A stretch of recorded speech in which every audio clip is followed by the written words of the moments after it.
Aktris cantik sekaligus model Raihanum merupakan salah satu aktris yang kerap menghiasi layar lebar tanah air. Pemilik nama lengkap Siti Hafa Raihanum Nabila itu baru saja membintangi sebuah film thriller berjudul Puisi Cinta yang Membunuh. Lantas adakah pengalaman menarik saat proses syuting berlangsung?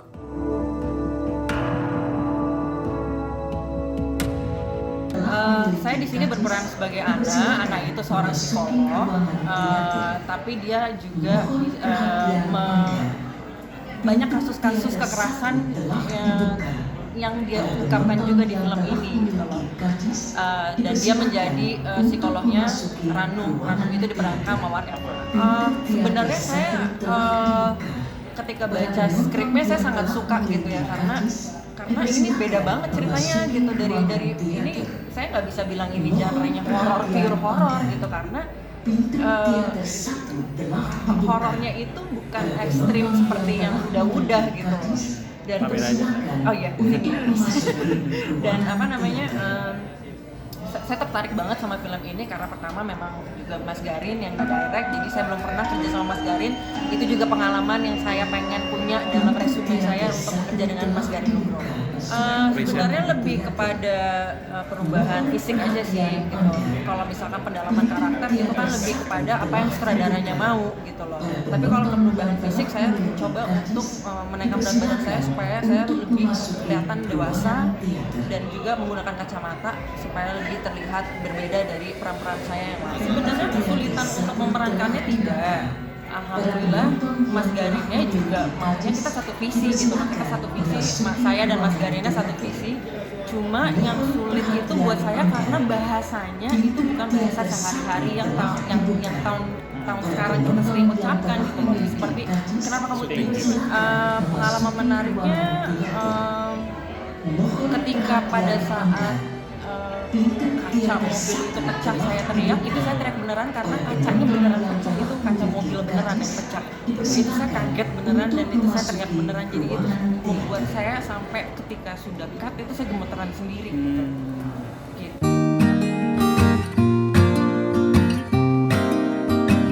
Raihanum dikenal masyarakat luas berkat bakat aktingnya yang sudah tak diragukan lagi. Ia berhasil memerankan puluhan judul film layar lebar. Saat karirnya memuncak, ia bertemu dengan sutradara Teddy Suratmaja yang kini telah menjadi suaminya. Lantas seperti apa lika-liku perjalanan rumah tangganya yang sudah dibangun selama 16 tahun?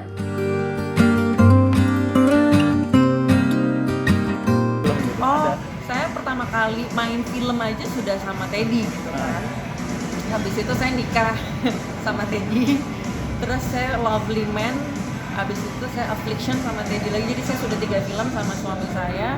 Dan itu bekerjanya ya kita memang kerja profesional aja gitu. Ketika on set ya kita memang bermain sebagai sutradara dan pemain gitu. Jadi kita mengesampingkan urusan rumah tangga dulu gitu. Itu yang membuat hubungan kita dalam pekerjaan dan dalam rumah tangga juga bisa kita selaras gitu. Tapi artinya enggak sih, untungnya enggak ya gitu, karena kan banyak diskusi yang saya dan Teddy itu kita satu kepala gitu loh. Untuk mewujudkan satu visi, saya dan Teddy itu satu kepala gitu loh. Jadi itu yang membuat saya dan Teddy juga saya kan harus mendengar maunya sutradara seperti apa, gimana pun juga. Jadi ketika saya bekerja, ya saya melihat Teddy sebagai sutradara saya, bukan sebagai suami saya. Dan itu nggak sulit untuk melakukan. Jangan kayak gitu. Apa ya? Apanya? Menjalani rumah tangga dari orang yang dikenal dari lokasi gitu. Ya seru-seru aja sih sebenarnya, kan saya juga udah 16 tahun, ada mau 16 tahun menikah sama suami saya, sama Teddy. Jadi ya seru-seru aja sih. Jadi jodoh emang mau ketemu di lokasi, mau ketemu di mana tuh emang udah aja. Kebetulan saya ketemu di lokasi. Mana aja, maksudnya baik-baik aja. Roller coasternya gitu. Iya, all ups and downs saya pasti ada lah yang namanya rumah tangga gitu. Cuman enggak sesuatu yang perlu diapakan ya. Ya hubungan rumah tangga lah, ups and downs pasti ada.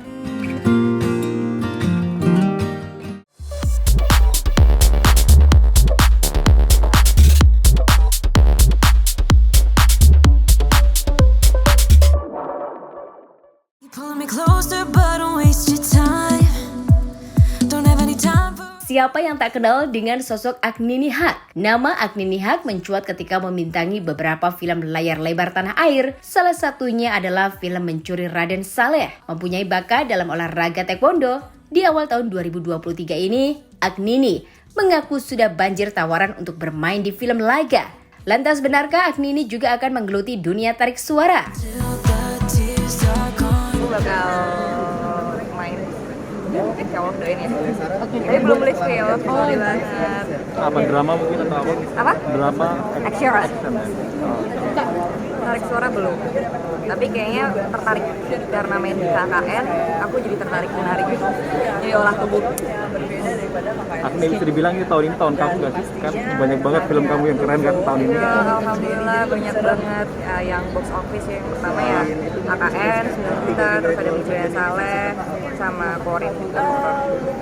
Dan berkat teman-teman penonton Indonesia, tanpa kalian film Indonesia bakal sukses. Untuk tahun 2023 nih Kak, udah berapa film sih Kak yang tercatat yang bakal Kak Agni mainin sendiri? Ada 4. Duanya kemungkinan next ya. Menikmati. Enggak juga, aku suka horror juga, tapi kalau misalkan ada action karena passionnya untuk aku tuh lebih ke bela diri gitu ya, jadi suka juga gitu, tapi nggak menutup kemungkinan untuk dapat kesempatan di film drama akan aku ambil juga. Tadi kan Kak Agni bilang kalau dunia acting ini banyak layer-layernya. Mungkin untuk mencapai itu Kak Agni ikut kelas acting juga Kak? Iya dong, pasti kalau di dunia actress itu keaktoran gitu ya, kalau lagi nganggur, apa sih yang harus kamu lakuin, yaitu tambah ability-nya supaya ketika dapat peran yang berat kita bisa cepet menyelesaikan. Terus kalau misalkan lagi ada syuting juga, pasti persiapannya latihan acting baru, pas acting juga kok. Udah berapa lama? Udah lama banget dari awal aku ikut, dari 2017 berarti selalu belajar sampai sekarang dan akan terus belajar. Nah, untuk resolusi atau target yang dikejar Kak Agni ini tahun 2023?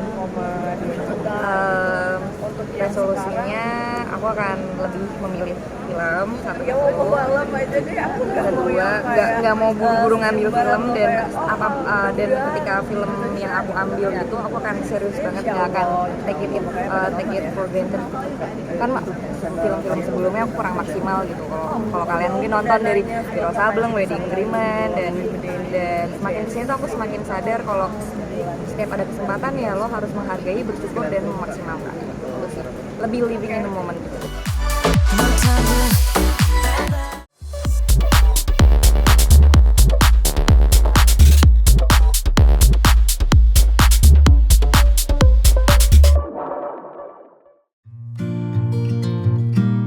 Komedian sekaligus penyanyi dangdut Nina Carolina atau yang akrab disapa dengan Po Alpa mengungkapkan resolusinya di tahun 2023 ini. Wanita berdarah Betawi itu mempunyai sebuah harapan ingin menambah momongan. Tak tanggung-tanggung, dirinya dan sang suami menginginkan punya anak kembar.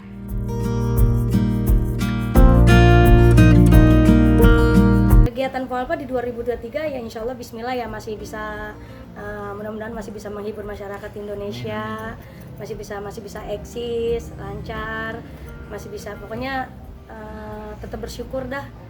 Kita jangan tetap jadi Po Alpa, intinya begitu pesan suami, tetap jadi diri gua yang dulu, nggak pernah berubah, intinya begitu.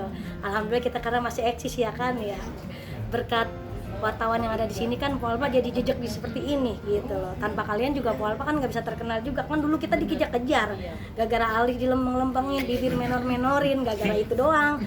Alhamdulillah sih sekarang mah kita masih bertahan gitu, makanya tetap jadi diri Po Alpa yang sekarang aja. Nah itu dia, sampai gue udah kagak mau berteman ya, jadi takut aja gitu, jadi Takut dimanfaatin? iya, jadi kalau ada yang maaf ya maaf, ini maaf. Kalau ada yang minjem duit ya bukan nggak ada, gue ada. Nih gue kasih aja dah, mendingan daripada minjem gitu. Jadinya gue jadi takut. Terus udah gitu kalau masalah duit urusannya sekarang sama Bang Idung. Gitu. Jadi kalau minta duit sama Bang Idung aja ya, urusannya sama Bang Idung. Tapi gue udah ngomong sama laki gue kadang-kadang gini, Pak kalau mau dia minjem ya udah jangan dikasih, nggak apa-apa. Tapi kita kasih duit nggak apa-apa kayak gitu.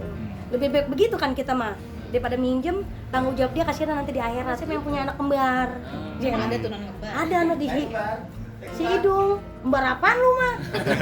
Kagak ada, lu mah kembaran apaan? Banyak anak doang, malu no. Pengen planningnya sih pengen punya anak kembar ya, cuman kita mikir lagi gini ya, dan kalau gue bunting kita nggak syuting lagi ya, no angsuran mobil siapa yang bayar kan gitu mikirnya. Cuman kata Idung ya udah nanti aja kata dia gitu. Kemarin udah hampir mau Hamidun tuh pulang umroh. Iya beneran nak. Cumanan itu akhirnya emang Allah kasih suruh kerja dulu, akhirnya kita suruh kerja dulu lah gitu. Intinya mah planningnya pengennya mah tetap apa ya, bisa ngebagian orang sekeliling kita lah, pengennya mah begitu. Pokoknya pengen lebih dekat lagi sama orang-orang yang dulu pernah jauh, kita pengen deket kayak gitu sih intinya. Pengen punya usaha, planningnya mah begitu. Banyak planningnya mah bisa sebutin. Oh iya planning kita. Nah itu kami kan udah umroh. Mpo Alpa kan umroh udah dibiayain sama sahabat sendiri juga kan si Bu Ola ini. Pengen umroh, pengen umroh sama anak berdua, sama suami berdua. Tapi pengen dibayarin lagi sama Bu Ola gitu maksudnya. Gratisan mulu. Gratisan lagi ya. Pengennya pengen ibadah bareng sama anak-anak sih intinya gitu ke depannya. Nggak ada planning apa sih intinya, jalanin aja, syukurin, nikmatin udah gitu. Takutnya kalau kita terlalu anuan ya ntar gila lagi gitu. Nama Po Alpa kini sedang naik daun di dunia hiburan tanah air. Kesuksesan dirinya saat ini tentu tidak instan.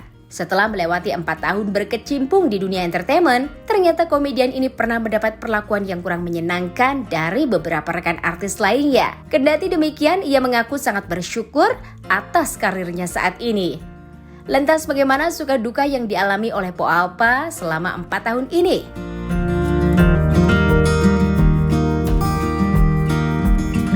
Dukanya banyak tahu, cuman kita nikmatin aja ya. Dukanya ya ditipu. Selama 3 tahun itu kan dukanya ditipu, terus senengnya kenal artis-artis ternama, artis besar. Kita belajar lebih banyak, kita dirangkul, kita diajarin sama senior kayak gini kayak gitu. Oh kayak gini dunia internet. Sempet nangis gue mah dulu. Kenapa tuh? Dibully. Hah? Dibully. Bukan dibully. Dunia artis kan dulu begitu ya, kalau ketemu kita mah kagak paham. Gue lah ketemu Raffi Ahmad, gue pulang nangis tau sama laki gue. Masih baper gitu ya? Baper kan kita kagak paham dulu mah begitu, cara ngomongnya dia gitu. Kalau artis-artis kalau ketemu begitu ya, begitu. Cuman gue kagak paham, gue nangis. Gue minta berhenti sama Idung, gue berhenti aja jadi artis. Gue bilang cancelin acaranya yang ada. Gue gitu. Kenapa emang kok? Ya karena belum bisa menerima gitu loh. Terimanya gimana? Kan Kan kalau kita mah orang Betawi mah conggah ya, kebangetan conggah. Wah gini, wah jadi kagak digubis gitu, ngerti gak sih? Yakin? Ditegur nggak ditangkap, intinya begitu, baper gitu. Awalnya kuat, Seperti apa gitu? Keteguhan hatinya awalnya kuat karena ya udah gue pikir kerjaan aja lah sekarang. Apa yang gue nikmatin sekarang kan gue dikenal sama orang banyak, jadi kayak belajar lagi nih. Gue memanfaatkan diri gue sekarang, gue harus bisa apa nih selain alis dilempeng-lempengin, bibir merah-merahin kayak gitu sih intinya. Ya alhamdulillah sekarang orang lebih kenal bukan gue sebagai penyanyi biduan, komedian begitu. Kan dulu mah kita kan biduan. Apanya komedian? Enggak. Belajar dari Ayah Ajis, Om Parto, Rina Nose, Bang Denny, itu dari dia itu, dirangkul sama dia. Udah lu jadi diri lu, udah begini cukup, nggak usah dibuat-buat begitu. Makanya bertahannya gue seperti ini, dan gue sampai sekarang ini, sampai detik ini gue masih nanya, Bang, gue masih bagus nggak Bang? Begini nggak apa-apa po, dengan bahasa-bahasa Betawi lu yang kadang-kadang nyelotehnya orang kagak ngerti gitu. Pertahanin gitu diri lu.